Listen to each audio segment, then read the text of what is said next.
یہ انوکھا لاڈلا ہے کہ جس کو 342 کی سٹیٹمنٹ کے لیے انتظار ہو رہا ہے صبح سے. میں تو جج صاحب سے بھی یہ درخواست کروں گا کہ آپ وہی سلوک اس کے ساتھ کریں جو آپ عام لیٹیگنٹ کے ساتھ کرتے ہیں, جو احمد کے ساتھ کرتے ہیں, جو بوٹے کے ساتھ کرتے ہیں, جو بیچارے سارا دن عدالت کے ہاتھے میں کھڑے ہوتے ہیں.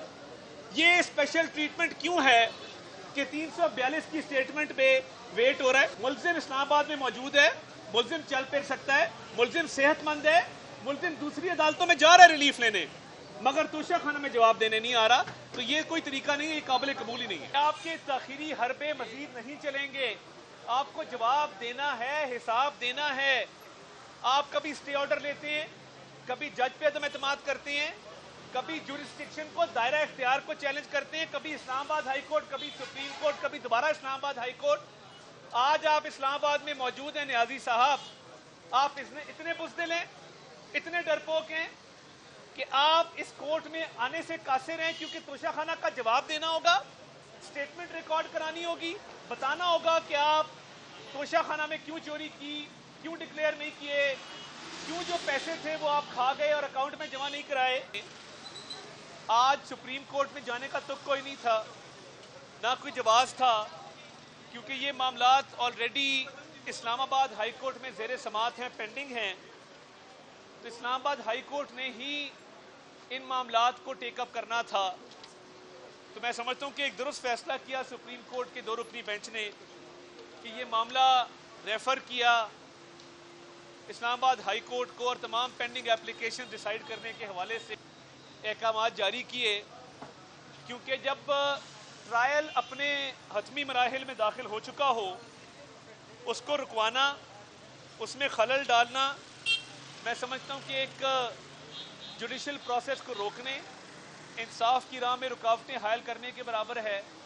اور کسی ملزم کو یہ حق حاصل نہیں ہے کہ وہ پروسیڈنگز کو ڈیلے کرنے کے لیے اور چوری کا جواب نہ دینے کے لیے اور ثبوتوں کو چھپانے کے لیے وہ یہ تاخیری حربے استعمال کرے. کیونکہ یہ نیازی صاحب نے پی ایچ ڈی کی ہوئی ہے تاخیری حربوں میں. میاں نواز شریف کا جو پاناما کا ٹرائل تھا وہ کی بنیادوں پر چلا, اور پاکستان کی تاریخ میں کوئی نیب کا کیس نہیں ہے کہ جو 2 منفرد باتیں تھیں. ایک تو وہ روزانہ کی بنیادوں پر چلا, اور دوسرا سپروائزری جج سپریم کورٹ کے تھے. تو میں یہ سمجھتا ہوں کہ آج جو یہ سپریم کورٹ گئے ہیں توشہ خانہ کے ٹرائل کو رکوانے کے لیے, اور عمران نیازی خود وہاں پہ پیش ہوئے سپریم کورٹ میں, یہ ایک تاخیری حربے کے طور پہ استعمال کرنا چاہتے تھے اس ملک کی اعلیٰ عدالت کو, اور چاہتے تھے کہ یہ ٹرائل توشہ خانہ کا جو حتمی مراحل میں داخل ہو چکا, اس کو روکا جائے, اس کو تاخیر کا شکار کیا جائے. جب اس کیس میں توشہ خانہ کے ٹرائل میں تمام گواہان کے بیانات قلم بند ہو چکے, ان پر جرح ہو چکی, ٹرائل کا پروسیس مکمل ہو چکا, تو پھر 342 کا جو بیان ہے وہ ریکارڈ کروانے کے لیے آج عمران نیازی عدالت کیوں نہیں آیا؟ کیا چیز ہے جو عمران نیازی کو روکتی ہے کہ وہ عدالت میں آ کے 342 کا بیان ریکارڈ کروائے؟ اور میں یہ بڑا کلیئر کر دوں کہ آپ کے تاخیری حربے مزید نہیں چلیں گے, آپ کو جواب دینا ہے, حساب دینا ہے. آپ کبھی اسٹے آرڈر لیتے ہیں, کبھی جج پہ عدم اعتماد کرتے ہیں, کبھی جورسڈکشن کو, دائرہ اختیار کو چیلنج کرتے ہیں, کبھی اسلام آباد ہائی کورٹ, کبھی سپریم کورٹ, کبھی دوبارہ اسلام آباد ہائی کورٹ.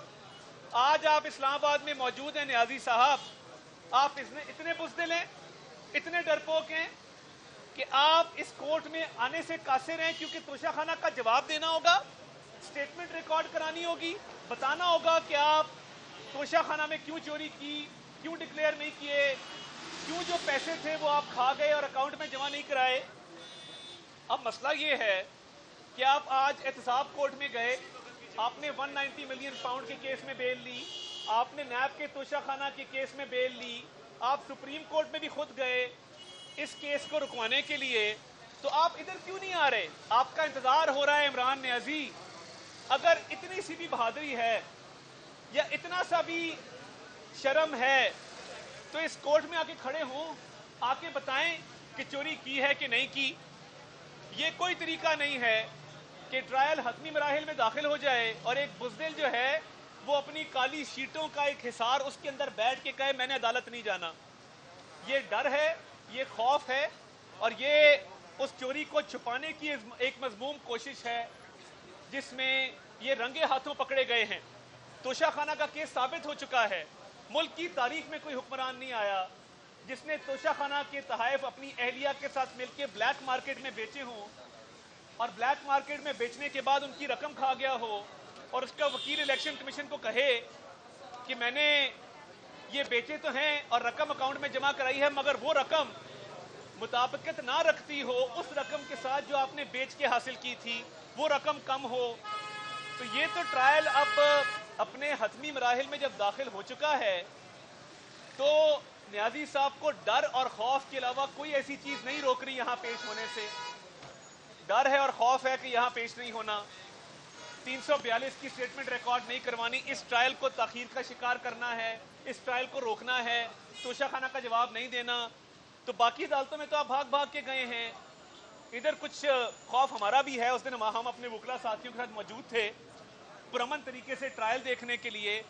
انہوں نے توشہ خانہ کا جواب نہیں دیا, تارڑ اور وکلا ساتھی اس کو ضرور نظر آئے اور کہا ہم حملہ کرنے آئے ہیں, ہم تو پرامن لوگ ہیں, کبھی حملہ نہیں کیا, ہم کبھی پی ٹی وی پہ حملہ نہیں کیا, کبھی لوگوں کو نہیں کہا کہ کیل, ڈنڈے, سوٹے, گلیلیں اور پیٹرول بم لے کے آؤ. آج آپ کو حاضر ہونا پڑے گا, آج آپ کو جواب دینا پڑے گا.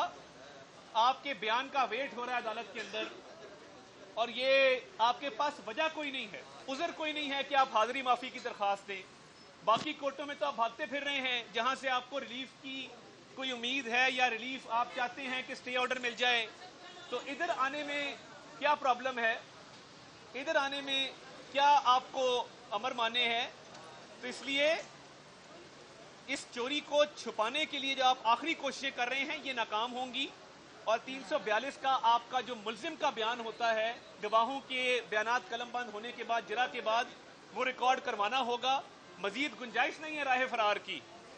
تو یہ پاکستان کی تاریخ کا سب سے بزدل سیاستدان آج G11 آنے سے ڈر گیا ہے اور بھاگ گیا ہے, اور 342 کا بیان ریکارڈ کرانے سے قاصر ہے. اچھا طارق صاحب, یہ بتائیے کہ آج جو سپریم کورٹ میں ان کی اپلیکیشن تھی کہ ٹرائل کو روکا جائے, سپریم کورٹ نے اس کو منظور تو نہیں کیا, لیکن ہائی کورٹ کو ضرور کہا ہے کہ آپ ان کی اپلیکیشن کو سنیں.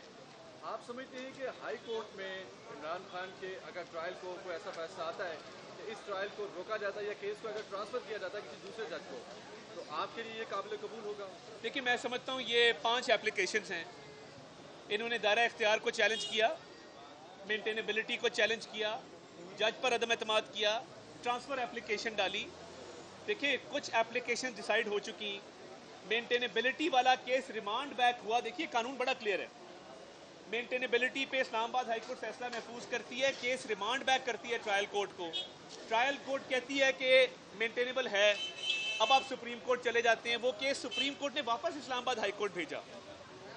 اب مجھے صرف یہ بات سمجھا دیں کہ معاملہ توشہ خانہ کی چوری کا ہے, آپ تاخیری حربوں کے پیچھے کیوں چھپ رہے ہیں؟ آپ آ کے میرٹ پہ اپنا کیس آرگیو کیوں نہیں کرتے, کیوں نہیں بتاتے کہ آپ نے کس کو یہ تحفے بیچے تھے, کتنی قیمت پہ بیچے تھے, ڈکلیئر کیوں نہیں کیے تھے, چھپایا کیوں گیا ہے, جو رقم حاصل ہوئی ان تحفوں کو بیچنے کے بعد وہ کہاں پہ گئی؟ یہ بڑے چھپتے ہوئے سوالات ہیں جس کی طرف کوئی نہیں آتا. اسٹے آرڈر کے انبار لگے ہوئے ہیں, اپلیکیشن کے انبار لگے ہوئے ہیں, اب راہ فرار کا موقع نہیں ہے. آپ کو پتا ہے کہ اگر کوئی بھی عام شہری ہو, جب اس کی 342 کی سٹیٹمنٹ ہو تو اس کو تو گھسیٹ کے لایا جاتا ہے, اس کو تو کہا جاتا ہے آؤ 342 کی سٹیٹمنٹ ریکارڈ کراؤ. یہ انوکھا لاڈلا ہے کہ جس کو 342 کی سٹیٹمنٹ کے لیے انتظار ہو رہا ہے صبح سے. میں تو جج صاحب سے بھی یہ درخواست کروں گا کہ آپ وہی سلوک اس کے ساتھ کریں جو آپ عام لیٹیگنٹ کے ساتھ کرتے ہیں, جو احمد کے ساتھ کرتے ہیں, جو بوٹے کے ساتھ کرتے ہیں, جو بیچارے سارا دن عدالت کے ہاتھے میں کھڑے ہوتے ہیں. یہ اسپیشل ٹریٹمنٹ کیوں ہے کہ 342 کی سٹیٹمنٹ پہ ویٹ ہو رہا ہے؟